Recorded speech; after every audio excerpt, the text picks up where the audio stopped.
ভালোবেসে ছেলেটার নাম রেখেছিলাম অবিনাশ, আধার কার্ডে নাম এসে সর্বনাশ। শালা যে পণ্ডিত আধার কার্ড লিখেছে না, তাকে যদি সামনে পেতাম কেলিয়ে একেবারে দ্বিতীয় বিদ্যাসাগর বানিয়ে দিত। এই দেখো বাবা ফোন করেছিল, তোমাকে যেতে বলেছে, তোমাকে টোটো গাড়ি কিনে দেবে বলে টাকা জোগাড় করেছি। ঠিক আছে শিউলি, তুমি আলমারি থেকে আমার নতুন জামাটা বের করে দাও তো, পরে শ্বশুর বাড়ি যাই। শ্বশুর বাড়ি গিয়ে ভালো করে পেট ভরে খেয়ে দে, তারপর বাড়ি ফিরবো টাকা নিয়ে।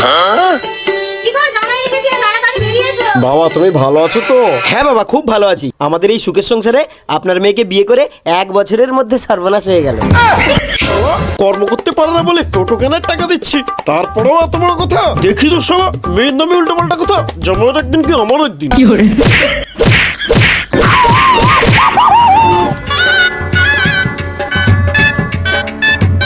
এ কি তোমার এই অবস্থা কি করে হলো? আরে তোমার বাবাকে বলেছিলাম তোমাকে বিয়ে করে 1 বছরের ভিতরে আমাদের সর্বনাশ হয়েছে।